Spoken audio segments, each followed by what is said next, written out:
Yes. അപ്പോൾ BNMX എന്ന് പറഞ്ഞു കഴിഞ്ഞാൽ നമ്മളെന്താണ്, ബ്രാൻഡിനെ ബിൽഡ് ചെയ്യാനുള്ള ഒരു ലബോറട്ടറി ആണ്. ഇവിടെയുള്ള ഓരോ ആളുകളും അതിൽ സയന്റിസ്റ്റുകളായിട്ട് തന്നെ ആക്ട് ചെയ്യണം. ക്ലിയർ അല്ലേ? So we are the media production team of Brandico and branding ടീമുകളുടെ ഒരു മീഡിയ പ്രൊഡക്ഷൻ ആണ്. നമുക്ക് BNMX അത്രയും ഡിഫറെൻ്റ് ഒരാൾക്ക് വന്നു കഴിഞ്ഞാൽ ഒരു personal shoot, photo shoot, product shoot, അവർക്കുള്ള റീൽ വീഡിയോ, അവർക്കുള്ള പോഡ്കാസ്റ്റ്, അവർക്കുള്ള ലോങ് ഫോം വീഡിയോ, യൂട്യൂബിലേക്കുള്ള ലോങ് ഫോം 10 minutes എബവ് ഉള്ള ലോങ് ഫോം വീഡിയോ, 1 minute ഉള്ള റീൽ വീഡിയോ, ആൻഡ് ഓൾസോ ലിങ്ക്ഡിനിലേക്കുള്ളത്, യൂട്യൂബിലേക്കുള്ളത്, ഫേസ്ബുക്കിലേക്കുള്ളത്, ഇൻസ്റ്റാഗ്രാമിലേക്കുള്ളത് ക്രാഫ്റ്റ് ചെയ്ത് കൊടുക്കും. ഇവിടെ വന്നാൽ മതി. ഡിഫറെൻറ്റ് പ്ലാറ്റ്ഫോം സൈക്കോളജി പഠിച്ച് ആ ആളുടെ ബ്രാൻഡ് ഓഡിയൻസ് എവിടെയുള്ള നോക്കി അവർക്ക് അത്രയും ക്രാഫ്റ്റഡ് ആയിട്ട് ഡിഫറെൻറ്റ് പ്ലാറ്റ്ഫോമിലേക്കുള്ള ഡിഫറെൻറ്റ് ഫോർമാറ്റിലുള്ള ഡിഫറെൻറ്റ് സ്റ്റോറീസ് പറയുന്ന ഡോക്യുമെൻ്റ് ചെയ്യുന്ന സാധനം കൊണ്ടുപോകാൻ പറ്റും. അതാണ് BNMX. വന്നാൽ മതി, ബ്രാൻഡായി പോകാം. അതാണ് നമ്മുടെ ലക്ഷ്യം. ക്ലിയർ അല്ലേ? യെസ്. അപ്പം ഏതൊരു സംഗതിയും, ഇപ്പം ഏതൊരു ബ്രാൻഡിനെ ബിൽഡ് ചെയ്യാനും ഏറ്റവും ഇമ്പോർട്ടൻ്റ് ആയി ഇന്നത്തെ കാലത്ത് വേണ്ടത് കോണ്ടന്റ് എഞ്ചിനീയറിംഗ് ആണ്. കോണ്ടന്റ് ക്രിയേഷൻ എന്ന് പറഞ്ഞ കാലം പോയി. ഇനി വരാൻ പോകുന്ന കോണ്ടന്റ് എഞ്ചിനീയറിംഗ് എന്നാ പറയാ. കോണ്ടന്റിനെ നമുക്ക് എഞ്ചിനീയർ ചെയ്യണം. വെറുതെ എന്തോ എഴുതി വിടുക എന്നല്ല. 1996 1996 ജനുവരിയിൽ മൈക്രോസോഫ്റ്റിന്റെ ഒരു വെബ്സൈറ്റ്, അതിലൊരു ബ്ലോഗ് വന്നിരുന്നു ബിൽഗേറ്റ്സിന്റെ. ബിൽഗേറ്റ് അന്ന് പറഞ്ഞതാ കോണ്ടന്റ് ഈസ് ദ കിങ്. നിങ്ങൾ അറിയോന്ന് അറിയില്ല. കോണ്ടന്റ് ഈസ് ദ കിങ് ആരുടെ വാക്കാ? അത് ബിൽഗേറ്റ്സിന്റെ വാക്കാ. 96 മൂപ്പര് അത് പറഞ്ഞത്. മൂപ്പർക്ക് അന്ന് അറിയാം കോണ്ടന്റ് ഈസ് ദ കിങ്. അതൊക്കെ കേട്ട ആൾക്കാർക്ക് അന്ന് എന്താണെന്ന് മനസ്സിലായിട്ടുണ്ടാവില്ല. പക്ഷെ ഇന്ന് അത് മനസ്സിലാവും. Content is the king. അപ്പോൾ നമ്മൾ ഏതൊരു വീഡിയോ ഉണ്ടാക്കുകയാണെങ്കിലും ബ്രാൻഡിങ് ചെയ്യുകയാണെങ്കിൽ പോസ്റ്റർ ചെയ്യുകയാണെങ്കിൽ definitely end of the day content is the king.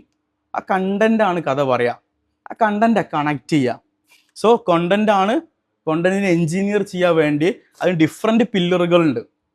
നമ്മൾ വീഡിയോ ചെയ്യുമ്പോൾ വെറുതെ വീഡിയോ ചെയ്യാന്നല്ല, അത് ഈ ഡിഫറെൻറ്റ് പില്ലറുകളിലാണ് വീഡിയോ കയറേണ്ടത്. അതിൽ ട്രസ്റ്റ് ഉണ്ടാക്കുന്ന വീഡിയോ വേണം, അവയർനെസ് ഉണ്ടാക്കുന്ന വീഡിയോ വേണം, ക്ലാരിറ്റി ഉണ്ടാക്കുന്ന വീഡിയോ, ക്വാളിറ്റി കാണിക്കും, നമ്മുടെ ബിസിനസ്സിൻ്റെ ക്വാളിറ്റി എന്താണെന്ന് മനസ്സിലാക്കുന്ന പോസ്റ്റർ വേണം, വീഡിയോ വേണം. നിങ്ങൾ ഓരോരുത്തരെയും സെക്ടർ ഡിപ്പാർട്ട്മെൻറ്റ് ഡിഫറെൻ്റ്, നിങ്ങൾ അതിലേക്ക് അതിനെ മനസ്സിലാക്കിക്കൂടാ. ഞാൻ ഇവിടെ ഒന്ന് പറയുന്നത് ഒരു ഫ്രെയിം വർക്കാ, കോണ്ടക്സ്റ്റാ. അതിലെ കോണ്ടന്റ് നിങ്ങൾ മാറ്റിക്കോളാം. ഞാനൊരു പാത്രം ഉണ്ടാക്കി തരുന്ന പാത്രത്തിലേക്ക് ഒഴിക്കേണ്ടത് നിങ്ങൾ മാറ്റി ഒഴിച്ചോളാം. ചില ആൾക്ക് വെബ് ഡെവലപ്പ് കയ്യിലേക്ക് എന്ത് വയ്ക്കണം? വെബ്സൈറ്റ് വയ്ക്കണം. ബ്രാൻഡ് മാനേജറിലേക്ക് അതിലേക്ക് പോസ്റ്റിങ്ങും അല്ലെങ്കിൽ ബ്രാൻഡിങ് വയ്ക്കണം. ക്രിയേറ്റീവ് ഡയറക്ടർക്ക് അത് വയ്ക്കണം. വീഡിയോ ടീമിന് വീഡിയോ വയ്ക്കണം. സോ പാത്രം ഉണ്ടാക്കി തരും, പാത്രത്തിലേക്ക് എന്ത് ഒഴിച്ചോ നിങ്ങൾക്കത് കണക്ട് ചെയ്യാൻ പറ്റും എന്ന് വിചാരിക്കുന്നു. ക്വാളിറ്റി പറയുന്ന പ്രൂഫ് ഓർ റിസൾട്ട് പറയുന്ന വീഡിയോസ് അല്ലെങ്കിൽ പില്ലറിൽ കോണ്ടന്റ് കയറണം. ഈ കോണ്ടന്റ് എന്ന് ഉദ്ദേശിക്കുന്നത് കോണ്ടന്റ് എന്താവാം? പോസ്റ്റർ ആകാം, വീഡിയോ ആകാം, ബ്ലോഗ് ആവാം. വെബ്സൈറ്റിൽ ഇരുന്ന് blog is A content. Journals ആവാം, അങ്ങനെ ഒരു റിവ്യൂ ആകാം. അതെല്ലാം കോണ്ടന്റാ.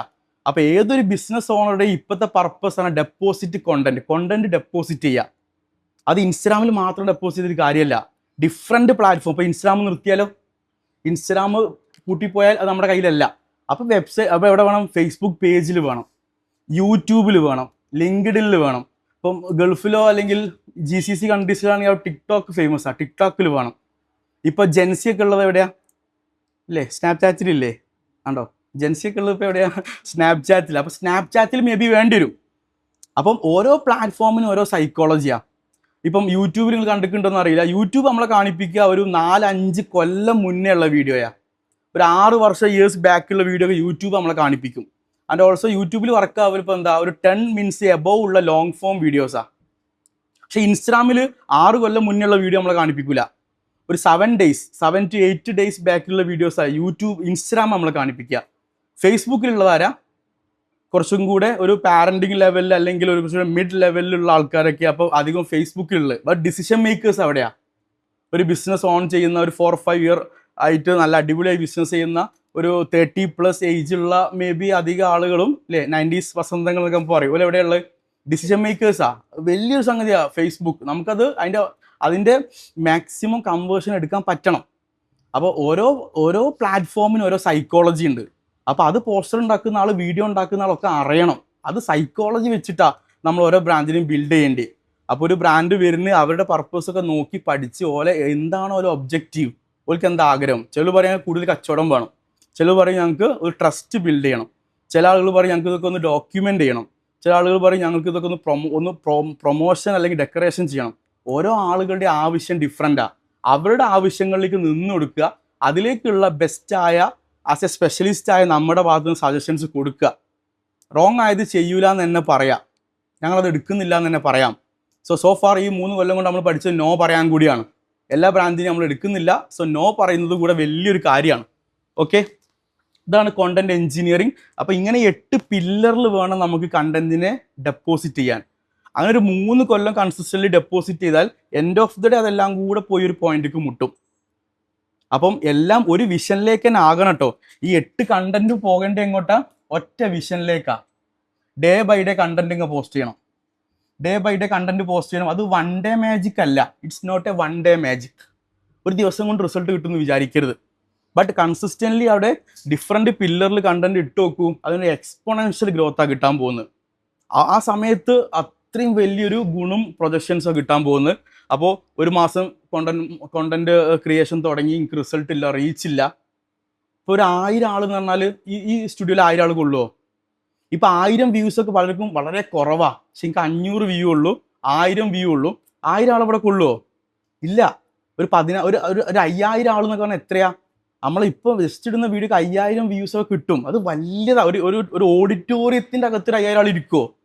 ഞാനൊക്കെ ഒരു 5000 ആളുടെ കല്യാണം കൂടിയ കാലം മറന്നുപോയി. ഒരു 5000 ആൾ പറഞ്ഞാൽ വലിയൊരു ഓഡിറ്റോറിയമാണ്. ഒരു 10000 ആൾ എന്ന് പറഞ്ഞാൽ വലിയൊരു ഗ്രൗണ്ടാണ്. അതാണ് നമ്മളെ റീച്ച്, അതാണ് നമ്മളെ ആളുകളിലേക്ക് എത്തുന്നത്.